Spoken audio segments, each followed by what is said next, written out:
मैंने अभी देखा कि एक लड़की के ऊपर गाली देने के लिए केस किया गया है। तो एक बात तो ये है कि अगर आप केस कर रहे हो गाली देने के लिए, तो उन बीजेपी के आईटी सेल पर कब केस किए जाएंगे जो इतने सालों से लड़कियों को गंदी गंदी गालियां ऑनलाइन दे रहे थे।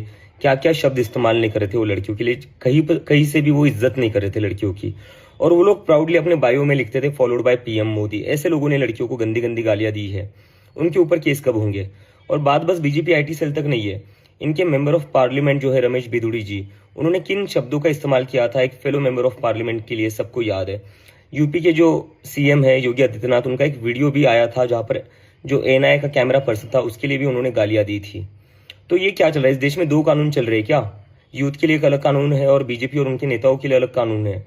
और गाली देना कोई अपराध नहीं है, गाली देना इज नॉट अ क्राइम। अगर कोई गाली देता है वो बुरा हो सकता है, वो बुरी बात हो सकती है, तो उसको आप समझाइए, उसको आप कहिए कि गाली मत दो। लेकिन केस किस बात पर किया जा रहा है? अगर गाली देने पर केस करना पड़े तो सबसे ज्यादा केसेस जो होंगे वो बीजेपी आईटी सेल पर होंगे, क्योंकि सबसे ज्यादा औरतों को गंदी गंदी गालियां उन्होंने ही दी है। और बीजेपी के नेताओं पर होंगे जिन्होंने इतनी गंदी गालियां इतने सालों से दी और पार्लियामेंट के अंदर भी दी है। मैंने अभी देखा कि एक लड़की के ऊपर गाली देने के लिए केस किया गया है। तो एक बात तो ये है कि अगर आप केस कर रहे हो गाली देने के लिए, तो उन बीजेपी के आईटी सेल पर कब केस किए जाएंगे जो इतने सालों से लड़कियों को गंदी गंदी गालियां ऑनलाइन दे रहे थे। क्या क्या शब्द इस्तेमाल नहीं कर रहे थे वो लड़कियों के लिए, कहीं से भी वो इज्जत नहीं कर रहे थे लड़कियों की। और वो लोग प्राउडली अपने बायो में लिखते थे फॉलोड बाय पीएम मोदी। ऐसे लोगों ने लड़कियों को गंदी गंदी गालियां दी है, उनके ऊपर केस कब होंगे। और बात बस बीजेपी आईटी सेल तक नहीं है, इनके मेंबर ऑफ पार्लियामेंट जो है रमेश बिधूड़ी जी, उन्होंने किन शब्दों का इस्तेमाल किया था एक फेलो मेंबर ऑफ पार्लियामेंट के लिए सबको याद है। यूपी के जो सीएम है योगी आदित्यनाथ, उनका एक वीडियो भी आया था जहां पर जो एनआईए का कैमरा पर्सन था उसके लिए भी उन्होंने गालियां दी थी। तो ये क्या चल रहा है, इस देश में दो कानून चल रहे हैं क्या? यूथ के लिए एक अलग कानून है और बीजेपी और उनके नेताओं के लिए अलग कानून है। और गाली देना कोई अपराध नहीं है, गाली देना इज नॉट अ क्राइम। अगर कोई गाली देता है वो बुरा हो सकता है, वो बुरी बात हो सकती है, तो उसको आप समझाइए, उसको आप कहिए कि गाली मत दो। लेकिन केस किस बात पर किया जा रहा है? अगर गाली देने पर केस करना पड़े तो सबसे ज्यादा केसेस जो होंगे वो बीजेपी आईटी सेल पर होंगे, क्योंकि सबसे ज्यादा औरतों को गंदी गंदी गालियां उन्होंने ही दी है।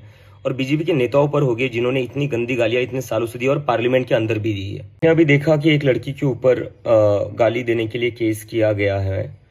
तो एक बात तो ये है कि अगर आप केस कर रहे हो गाली देने के लिए, तो उन बीजेपी के आईटी सेल पर कब केस किए जाएंगे जो इतने सालों से लड़कियों को गंदी गंदी गालियां ऑनलाइन दे रहे थे। क्या क्या शब्द इस्तेमाल नहीं कर रहे थे वो लड़कियों के लिए, कहीं से भी वो इज्जत नहीं कर रहे थे लड़कियों की। और वो लोग प्राउडली अपने बायो में लिखते थे फॉलोड बाय पीएम मोदी। ऐसे लोगों ने लड़कियों को गंदी गंदी गालियां दी है, उनके ऊपर केस कब होंगे। और बात बस बीजेपी आईटी सेल तक नहीं है, इनके मेंबर ऑफ पार्लियामेंट जो है रमेश बिधूड़ी जी, उन्होंने किन शब्दों का इस्तेमाल किया था एक फेलो मेंबर ऑफ पार्लियामेंट के लिए सबको याद है। यूपी के जो सीएम है योगी आदित्यनाथ, उनका एक वीडियो भी आया था जहां पर जो एनआईए का कैमरा पर्सन था उसके लिए भी उन्होंने गालियां दी थी। तो ये क्या चल रहा है, इस देश में दो कानून चल रहे हैं क्या? यूथ के लिए एक अलग कानून है और बीजेपी और उनके नेताओं के लिए अलग कानून है। और गाली देना कोई अपराध नहीं है, गाली देना इज नॉट अ क्राइम। अगर कोई गाली देता है वो बुरा हो सकता है, वो बुरी बात हो सकती है, तो उसको आप समझाइए, उसको आप कहिए कि गाली मत दो। लेकिन केस किस बात पर किया जा रहा है? अगर गाली देने पर केस करना पड़े तो सबसे ज्यादा केसेस जो होंगे वो बीजेपी आईटी सेल पर होंगे, क्योंकि सबसे ज्यादा औरतों को गंदी गंदी गालियां उन्होंने ही दी है। और बीजेपी के नेताओं पर होंगे जिन्होंने इतनी गंदी गालियां इतने सालों से दी और पार्लियामेंट के अंदर भी दी।